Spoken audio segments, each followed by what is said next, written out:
Gaming developers created titles for a very specific demographic. The people who'll put up with trial and error mentalities, awkward checkpoint placement, and brutal changes in difficulty, all in service of molding them into better players on the other side. The results are some of the best games you'll ever play, provided you can overcome the challenge. I'm Jess from WhatCulture, and here are the 10 toughest video game levels that made you a better player. Number 10. Bloodborne's opening slog. For all those who didn't know what to expect from those behind Dark Souls, Bloodborne opens with a ridiculously arduous stretch of nothing but overwhelming odds, non-stop enemies, and a boss battle for good measure. You've got to do the whole thing on one checkpoint, unless you actively seek out an additional save point off the beaten path, another essential tactic for the game. Finally coming up for air if you make it through. Surviving this opening does one thing and one thing only, making you realize with utmost sobriety whether you're dedicated to Bloodborne for the long haul. If you'd thought to just check out what everyone's talking about, or give it a go, From Software pulled a Gandalf, slamming a great big roadblock in the way, screaming, "You shall not pass," unless you put the time into perfecting the basics. On the other side of this though, you'll be dodging like a pro, having developed the preternatural ability to read enemy attack animations before they've started in full. You'll be steeled against the game's most comical level of trial and error, and ready to dig into the minutiae of combat from here on in. Number 9. God of War's FAFNIR battle. After a couple of hours of cleaving half the undead Norse populace in 3, you just knew at some point God of War's combat was gonna kick off in regards to difficulty spikes and enemy placement. Cut to freeing the dragon FAFNIR from his smoky shackles, and things go from 0 to 10,000. What was once an accessible system of dodges, combos, and finishes turns into memorizing every pattern and attack animation from an annoying as sin set of enemies. With FAFNIR himself hanging over the battlefield, you'll have to dodge a wall of flame covering the arena, a revenant witch placing down proximity spells and launching tendrils through the ground, and 2 lumbering enemies with wide swing arcs that'll catch you with unblockable attacks. It is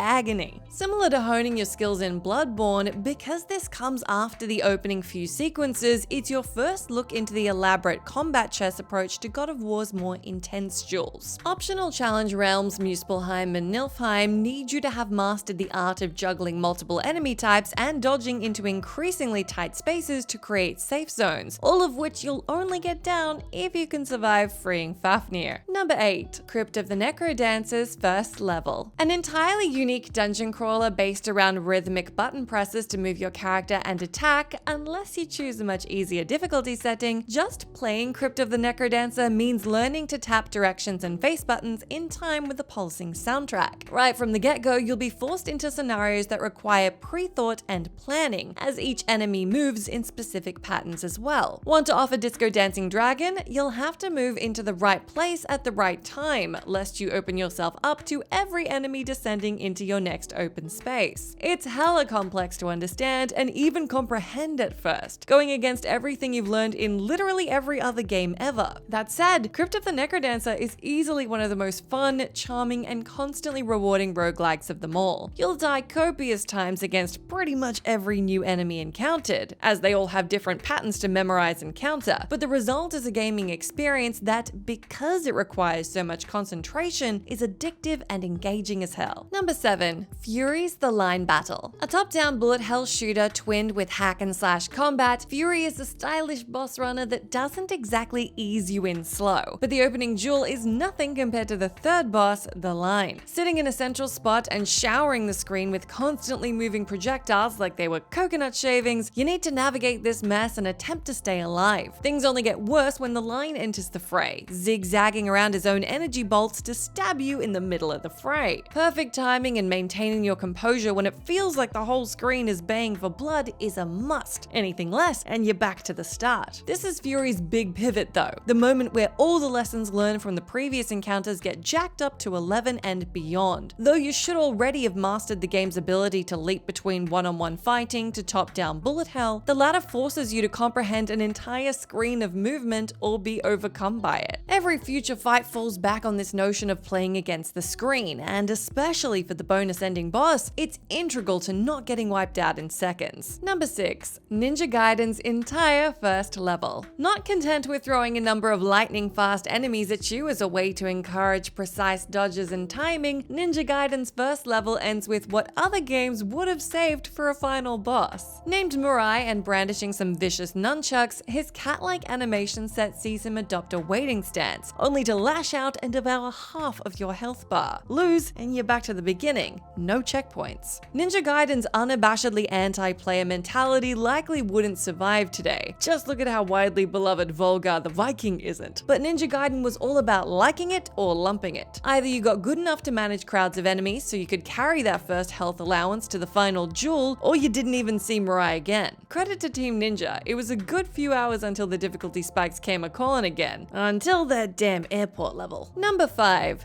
Any Contra game. Coming straight out of the arcades and onto home consoles without any change in mentalities, Contra's genuinely stupid difficulty was designed to get as much money out of each player as possible. In the hands of home console owners though, it meant you'd barely get through the first level or set of levels without memorizing entire layouts of enemy attacks and projectile placement. Even the smallest bullets could lay you out flat, despite them sneaking across the bottom of the screen, in amongst the smooshed up collections of pixels that make up the level itself. As for why it was worth enduring though, well, unlike the rest of the entries here, this wasn't about expanding on a set of abilities or polishing them to a mirror sheen. Either you learned to memorize enough of Contra to proceed without tearing your hair out, or you didn't play. Simple as that. Number 4. Tomb Raider 2: The Great Wall. Coming after the industry-shaking popularity of the original game and how Lara's buxom-fueled image meant Tomb Raider as a brand started to be thought of as boobs first, game second, Tomb Raider 2 set out to right that wrong immediately. Opening with a devastatingly proficient level called the Great Wall, you'd be dodging tigers, spike walls, and other traps within moments. Even gearing up and out of the cave you find yourself in was an exercise in scanning the surrounding rockery to pick out handholds and ledges to grab. In short, this cemented everything the fans loved about Tomb Raider outside of Lara herself, but damn if it doesn't play like a slap in the face. Fracturing the player base right down the middle, getting through the Great Wall brings a brilliant sense of relief. There's a palpable sense of peril to these older Tomb Raider games, thanks to their awkward controls and vertical chambers comprising intricate climbable pathways, and focusing on that entirely made for a sequel aimed at all the right people. Core knew it was imperative to remind the world that Tomb Raider was a pioneer of playable 3D spaces, before it was a headline grabber for gaming's most prominent sex symbol. The Great Wall accomplished all of this in one level. Number 3. The Witness's Swamp. Understanding how the Witness works, what it means, and what creator Jonathan Blow was going for involves deprogramming the very way you think about language. It involves, in much the same way Braid forced you to rethink the progression of time,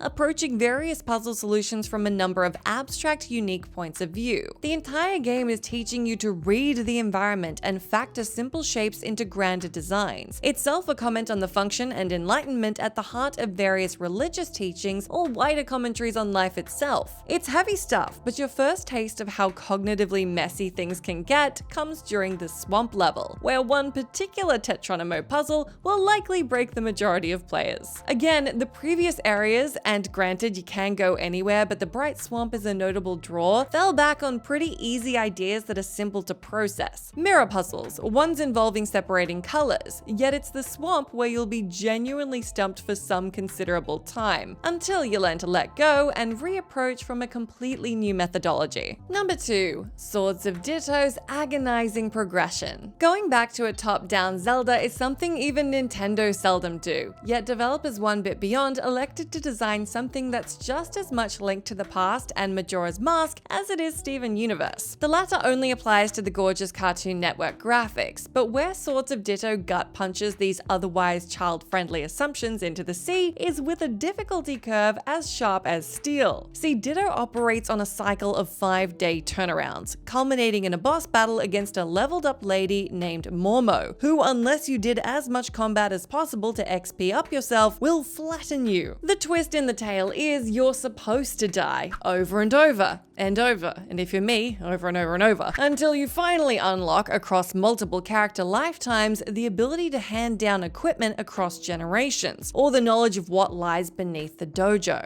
Each time you die, you'll have to replay a slow prologue crawl back to your predecessor's dropped gear. A slog that batters players with the realization that almost nothing they accomplished meant anything in the short-term run. Even if you defeat Mormo, 100 years pass and everything starts over again. It's deflating, but pushes you to explore the world and find the key to breaking the cycle. Only then can you eventually truly win. Number 1. Driver's License Test. The creative decision that stopped Driver being 3D GTA 2 years before GTA 3 even dropped, this opening license test genuinely put off a good 70% of all who tried it. Literally starting the game threw you into this timed gauntlet of performing specific moves. Annoyingly, the game's recognition of your actions wasn't the best, and the area you were in was filled with pillars to bounce off or otherwise interrupt the last thing on the list before the timer ran out. I can't help think that if Driver didn't open so catastrophically, it would have fired out the gates with enough momentum to rival GTA. That 70% I mentioned who gave up, they didn't know what they were missing. For the rest of us, they discovered a game of 70s cop thriller drifts, blisteringly fun destructible cars, and a physics model that only benefited a sizable city to tear around in. Those who fell in love with Driver would enjoy 2 stellar games, until the monstrously naff Driver, where the E is a 3, tanked the franchise forever. That is the end of our list, but do let me know down in that comment section if you can think of any other super tough video game levels that made you a better player. As always, thank you so much for hanging out with me. I've been Jess from WhatCulture. If you like, you can come say hi to me on my Twitter account where I'm at Jess McDonald, but make sure you stay tuned to us here for plenty more great video game lists. Thanks.